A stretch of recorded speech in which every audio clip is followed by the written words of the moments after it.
qui est accompagné de M. Michael Paris, dont la maison est contaminée. Ensuite, les députés Harold Lebel, député de Rimouski, et Dave Turcotte, porte-parole du Parti québécois en matière d'habitation, qui vont prendre la parole. Alors, M. Boivin, la parole est à vous. Donc, on est content d'être ici aujourd'hui pour représenter le regroupement Mérules Pleureuses Québec. Au départ, c'était pour demander vraiment le dépôt du rapport interministériel qui avait été demandé en juin 2016 au gouvernement. Nous venons tout juste de prendre connaissance de ce rapport-là il y a moins d'une heure. Donc, à la base, c'était 2 pétitions qui avaient été déposées pour demander le statut de sinistré de la mérule pleureuse. Donc, la mérule pleureuse, c'est un champignon qui affecte la structure d'un bâtiment, qui affecte la santé psychologique des gens, ou dans plusieurs cas, on doit abandonner notre résidence. Donc, qu'est-ce qu'on demandait à la base au gouvernement? C'était réellement un programme d'aide financière pour aider ces propriétaires-là et surtout d'avoir le statut de sinistré. Par exemple, nous, dans notre cas, ça fait déjà depuis 2014 qu'on a été obligé d'abandonner notre résidence. Donc, on demande réellement le statut de sinistré et une aide financière pour aider ces propriétaires-là. Uniquement en termes de nombre de cas au Québec, on a réussi par le regroupement Mérules Pleureuses Québec à recenser environ 80 cas entre 2010 et 2016 et uniquement selon les dernières données de la firme Enviro Options, spécialiste en qualité de l'air dans le bâtiment, uniquement pour 2017, on a recensé 98 cas. Et là, ça, c'est uniquement pour une seule firme. Donc, le nombre de cas explose littéralement au Québec et on demande réellement que le gouvernement agisse très, très rapidement pour éviter d'avoir une propagation plus grande de cette problématique-là au Québec. On vient tout juste de prendre acte du rapport. On est conscient que c'est une première étape, une avancée. On va suivre le dossier. Le seul point qui nous dérange un peu dans ce rapport-là, c'est le fait de mettre encore une fois la faute sur les propriétaires, étant donné que ce champignon-là, la mérule pleureuse, peut attaquer dans n'importe quelle résidence et ce n'est pas lié directement à un mauvais entretien du bâtiment. Donc, le problème est sous-estimé et on demande réellement au gouvernement d'agir rapidement. Merci. Merci maintenant, M. Paris. Bonjour, écoutez, moi je me présente aussi aujourd'hui comme sinistré. J'espère que le gouvernement va nous reconnaître ainsi. Dans le fond, ma maison, moi, est contaminée à la mérule pleureuse et je dois la démolir. Donc je vais me retrouver à devoir payer une deuxième maison, une maison pour le prix de 2. Là. C'est ça notre réalité. J'expose ma famille aussi à ce champignon, puis aux moisissures qui sont associées. Donc c'est une inquiétude évidemment pour moi, pour ma famille, mais aussi pour mon entourage, pour les voisins, pour la municipalité, en fait pour beaucoup de monde autour de moi. Et aujourd'hui, on appelle à l'aide évidemment au gouvernement, comme l'a dit Maxime. Moi, l'ironie du sort, c'est que je suis breton. Je viens de la France et de la Bretagne, et la Bretagne est un foyer émergent très très virulent de la mérule pleureuse. Et aujourd'hui, il y a certaines municipalités, notamment à Douarnenez, qui sont complètement débordées par la situation parce qu'ils ont réagi trop tard. Donc ce qu'on demande au gouvernement, c'est d'être proactif. Je pense qu'il est déjà trop tard, mais il n'est pas. On peut encore réagir aujourd'hui puis avoir une action politique qui va être en faveur des sinistrés pour être capable d'enrayer la situation et d'assumer surtout son rôle de protection du consommateur. Voilà, je vous remercie. Merci. Maintenant, M. Harold Lebel.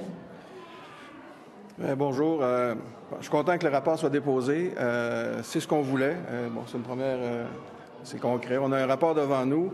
Et le rapport mentionne au début que c'était une réponse à des pétitions qu'on a déposées, que j'ai déposées il y a déjà 2 ans, que mon collègue Dave Turcotte a déposé aussi à peu près dans les mêmes temps.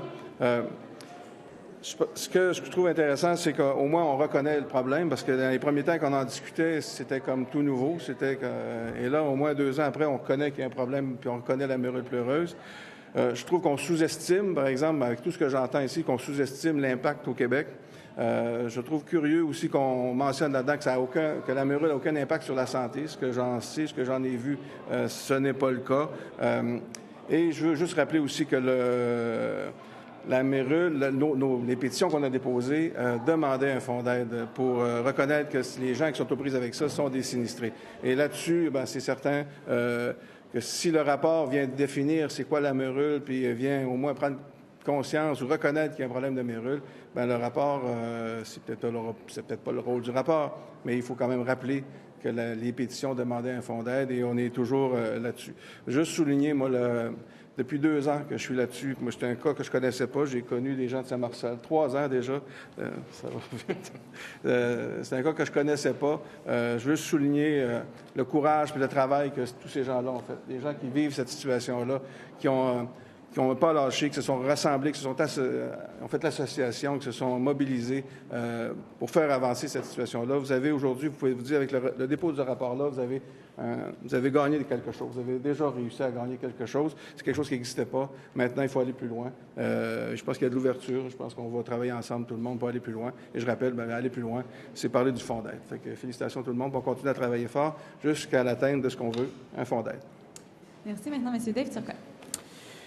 Oui, bien, j'interviens comme député de Saint-Jean qui a déposé une pétition il y a déjà plus d'1 an parce qu'il y a une famille, effectivement, à Saint-Blaise-sur-Richelieu, dans ma circonscription, qui était affectée par une forme qui pouvait se rapprocher à la mérule. Mais ce qu'on voit aussi, c'est que là, comme nouveau porte-parole en habitation, c'est qu'il y a des familles qui sont ici, des gens qui ont décidé de faire le choix de devenir propriétaires, d'accéder à la propriété, de pouvoir réaliser leurs rêves, de pouvoir établir leur famille dans un environnement qu'ils ont choisi, dans un beau quartier, avec un parc, avec des services prêts. Et à un moment donné, s'aperçoivent que leur maison est contaminée. Ce rêve est donc entaché par une difficulté, un problème qui fait en sorte que, comme vous l'avez dit, en plus de payer leur propriété, doivent la déconstruire, en reconstruire une nouvelle. Pendant ce temps-là, séjourner ailleurs. Nous avons eu les grandes inondations en 2011 dans notre région. Je sais c'est quoi ce que les familles sinistrées peuvent vivre au quotidien. Mais des inondations, un incendie, un éboulement, c'est quelques semaines, c'est quelques mois, mais c'est toute une vie qui peut être atteinte. Là, dans ce cas-ci, c'est toute leur propriété au grand complet et c'est une dépense, c'est un investissement qu'ils ont fait qui est disparu, puis souvent même c'est un bien important, puis on le sait, l'habitation, c'est une des dépenses les plus importantes dans un budget. Donc, ce qu'on demande, ce que les pétitions demandaient, pas 1, 2 pétitions, c'est un fonds d'aide pour aider ces familles qui sont effectivement des familles sinistrées. On doit le dire, on ne doit pas avoir peur des mots, c'est des sinistrés. On doit les aider. Et pour ça, le gouvernement, je crois, n'a pas le choix d'investir et de créer ce fonds-là.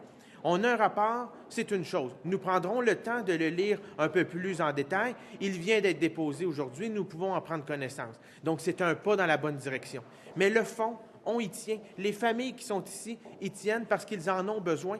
Ça dépend pour eux là, de savoir si c'est entre la faillite ou de pouvoir continuer à avoir une vie décente. Donc, ce qu'on demande aujourd'hui au gouvernement, il y aura un budget dans les prochaines semaines. Dans ce budget, il doit y avoir un fonds d'aide pour aider ces familles sinistrées. Et vous pouvez être assurés que les familles, que nous, du Parti québécois, on va continuer à mener cette bataille pour soutenir ces familles qui sont des familles sinistrées, qui ont besoin d'aide de la part du gouvernement. Et le gouvernement doit répondre à cet appel. Merci. Est-ce qu'il y a des questions? Pas de questions. Merci beaucoup.